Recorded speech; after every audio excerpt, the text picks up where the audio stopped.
Would you like to see the rarest Nintendo DS in Japan? Then make sure to watch to the end. So, it is day 2 in Kyoto. We're going to go and check out the original Nintendo building. It's actually now a hotel, but it was the original headquarters. So we're going to go there. That is so cool. That is so cool that he gets to be a part of this awesome, like, gaming history. He gets to go check out the original Nintendo headquarters. That's awesome. He's getting to do some cool stuff here. And then we're going to be going to the newest and latest Nintendo headquarters as well, which is obviously massive. So, really excited. That is so cool. Dude, the retro future, Elliot Cole, he's getting to do some awesome stuff on this trip. That is so cool. About that, but before we do that, we're going to go to the castle that we tried to go to yesterday that was closed. Okay. Nijo Castle was built in 1603 by the shogun Tokugawa Ieyasu for the 1603. So we're talking a castle that's easily over 400 years old. That's insane. That is so cool. Protection of Kyoto and as lodging for the shogun. It's clear by looking at the castle just how prestigious and authoritative the shogunate were. Wow. The castle played an integral part in Japan's history and is well worth visiting. If not for its beautiful grounds, iconic squeaky floorboards, or thousands of culturally significant art pieces, but its pleasant outside urinals. So guys, it looks so cool and majestic and beautiful still for being 400 years old. I mean, I'm sure it's been restored multiple times, but yeah, this place looks awesome. Just went for a wee in the castle, and I can't believe they had working urinals this long ago. This castle is absolutely beautiful. There's obviously not a lot that I can film. There's only certain areas we're allowed to film. Okay. One of those being outside, so basically anything inside I wasn't able to capture, but you just have to Google it or visit, and it's absolutely stunning. Nice. But now I'm going to head to the original Nintendo headquarters. Okay, here we go.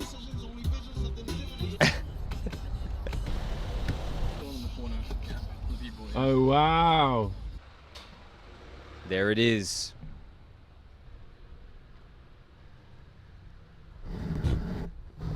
Going well. Yeah. Who put this flag here? Why is it that anytime I see shots of Japan, everything just looks so picturesque? Like even this kind of messy power line, tiny side road area, like there's this beautiful hill in the background, like something about the layering of all the buildings and the colors and just the signs and the feel of it. It's just so picturesque. This is crazy. Hotel Marufukuro. All right. Before Nintendo was a video games company, it made playing cards called Hanafuda cards. Right. Although this isn't Nintendo's very first building, it's their first official headquarters. Okay. And remained in use until 1959. Okay, so that's an important distinction. It's not their first building ever, but it's the first building that they actually designated as a headquarters. So that's still really cool. That's a really cool piece of history. Nowadays, it's a hotel, which costs nearly $1,000 per night to stay at, but it's absolutely gorgeous inside, and there's a So it's a luxury hotel then, because there's no way I'd be staying there. $1,000 a night, no thanks. lot of references to Nintendo throughout the building. That's cool. That's cool. They kept some of the history of Nintendo there. I'm sure people appreciate that.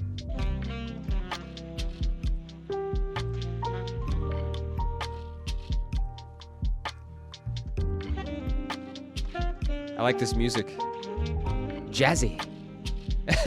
Yes, he's got to bring the Nintendo paraphernalia there.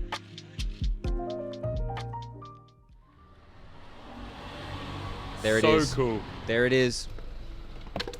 Oh. So this right here is the research facility of Nintendo in Kyoto, Japan. Okay. Absolutely incredible to see this in person. It's an absolutely huge facility. There is pretty much nothing to do here in the way of tourism other than just look at it. Yeah. There's no way Nintendo would allow you in a building like this. Right. But it's an enormous complex in the middle of Kyoto, Japan.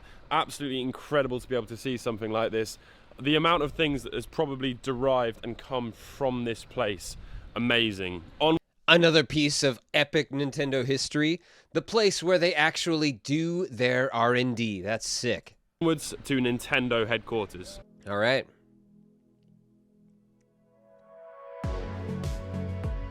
There it is.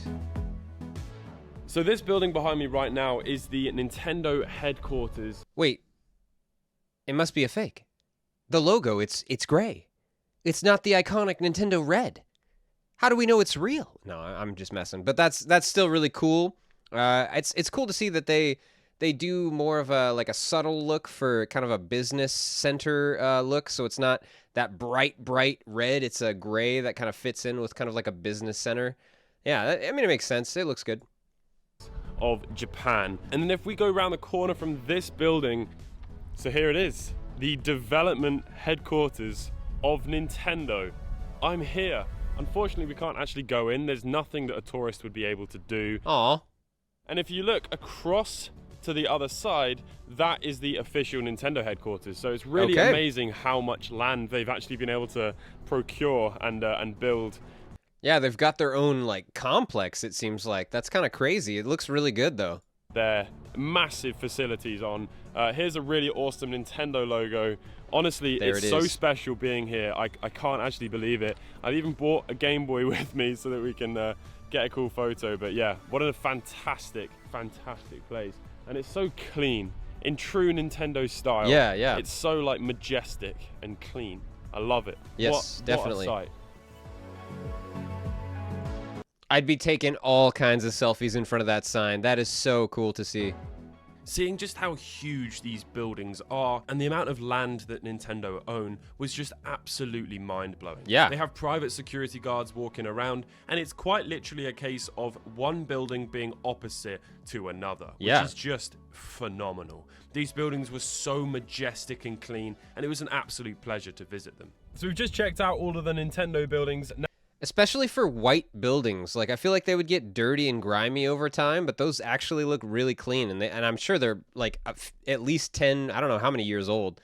But yeah, that's really impressive to see that it looks so clean, like one of their brand new consoles or something, just shining, shimmering, and new. Now we're going to do a bit more Kyoto sightseeing. We're going to head to the Golden Temple, which is apparently one of the most iconic buildings in Kyoto. Nice. Let's go check it out. Any Japanese temples, I am down. Take me there. Sick. Yeah, that's fair.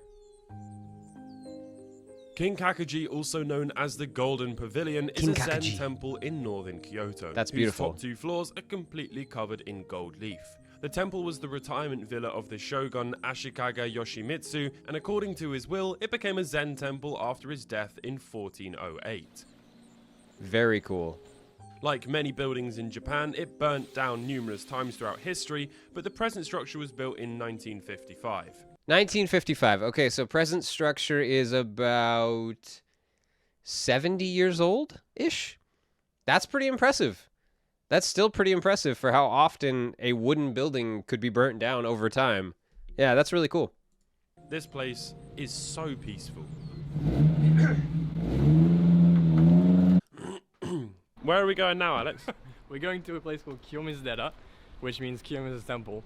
It's on a really famous hill in Kyoto with shopping streets on either side. It's kind of what everybody pictures when they think about Kyoto. Nice. And why are you laughing, Alex? Because that seemed like a good explanation. Koi! Yes.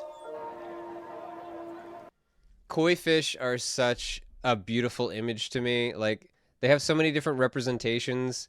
But one of them is just like peace, harmony for me, and they're just so beautiful.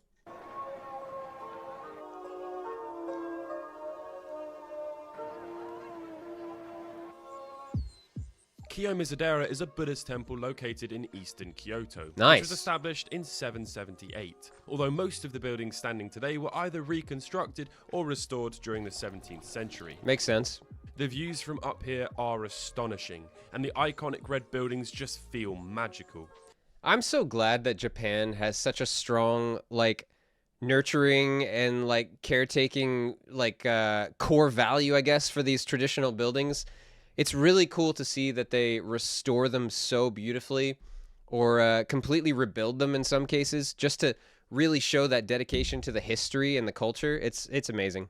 It was lightly drizzling on the day that I was there, which seems fitting, considering Kiyomizu-dera means pure water temple. Yeah.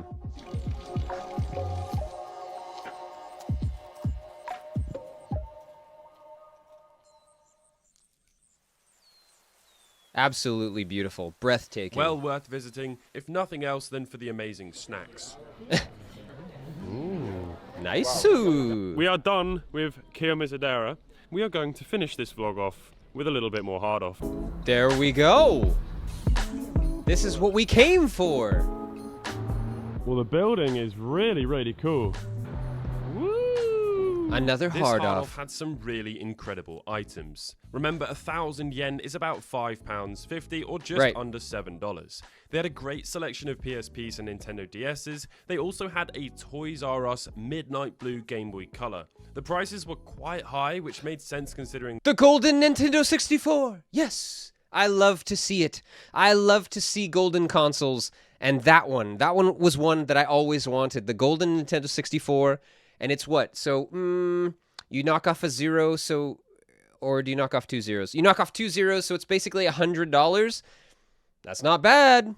this was located in Kyoto City, which is a huge touristy location.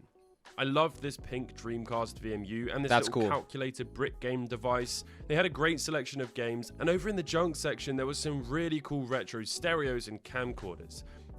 Nice.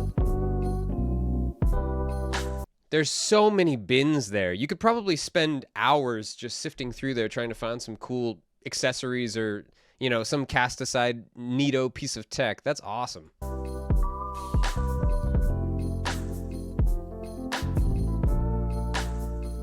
Ooh, that's a cool camcorder or video recorder. They also had a few weird accessories, which I had never seen before. What is that? Like this Famicom train controller. What? Nintendo, what are you doing? You're crazy. Just making like specific, hyper specific things like that. A train accessory. Just to like, I don't know, there's probably one game that this goes to and you can pretend that you're a train conductor. That's insane. So that hard off was a little bit lackluster, still Okay. a cool building, and the Midnight Game Boy Color was very cool. We're at another like second-hand sort of junk shop, same kind of thing as hard off. Let's see what they have in here. Okay. I'm This interested. place was definitely more focused on manga and anime stuff. They had a great selection of modern gaming items, but upstairs they did actually have a few retro items for sale. Okay.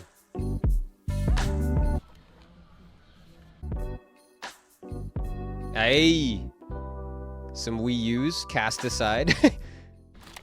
200 yen for Mario Kart 64. That's cheap as well. 24,000 yen. Yeah, that is cheap for one of those. Anything of... Nice. Some controllers. Okay. Wii remote though, that's kind of cool. What the heck? What is that? That's actually kind of sick.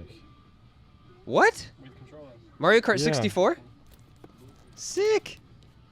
12,800 yen for a Game Boy. Let's put that back. That's a lot. I would rather not. Let's have a look in here. Okay, okay. Tetris. 200 yen. Wait a minute. Wait, This these man- are kind of fancy This man is a fiend for Tetris. If you've seen any of his other videos, this always seems to be his example game or the game that he packages with a Game Boy that he makes for or fixes up for somebody. Tetris. Tetris is always the go-to. fancy. We've got some games here. The Game of Life. The game of life. We're all playing that one, my friend. That's good. Turn this off now. I'll be honest with you. Pretty good if you're into manga and stuff, but maybe not so much if you're into video games, because Okay. it's not quite the one. But yeah, we're going to go and check out another hard off now. Oh, it's getting towards the end of the video. There better be something good here at the end, Elliot. Come on. You're holding out on us. What is it? Good, good, good. There's the hard off. Another hard off. Here we go. What do you got? Nice cameras. Wow. Okay. Really, really cool classic cameras. That's so This model, cool. but of course not this color. That is gorgeous. Look at that Walkman. Really gorgeous. Look at all of those consoles. There's a what is that? So apparently all of the retro gaming stuff is in hobby off. Apologies about the fact that I'm on my iPhone. Okay. All my camera batteries have run out, so the footage is not going to be quite as good. But there is some very cool stuff in here. Here we go. This hard off was fantastic. Some SPs. Not only did they have this awesome Rockman or Mega Man Game Boy Advance SP, Mega but they Man? had one of the rarest Nintendo DS. That's so cool. Wait. What was he saying? Rarest Nintendo. What? Hold on. SP, but they had one of the rarest Nintendo DS consoles ever made. A Mew Nintendo DS? I don't think I've ever even seen this. For $880. Whoa. Pokemon Center Mew Original DS. This was only sold in Japan and was released to commemorate the release of a Pokemon movie. It's beautiful. It's absolutely beautiful. I want to see the console. Show me the console.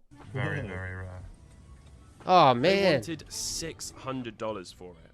There was plenty more affordable consoles, including this red Nintendo 3DS for $20. Man, I want to see the Mew. I want to see the Mew DS, man. I want to see what it looks like.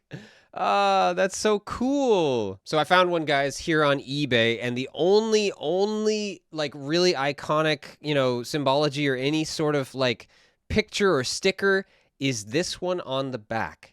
A Pokemon Center sticker, and that's the only way that you know it's a Mew DS.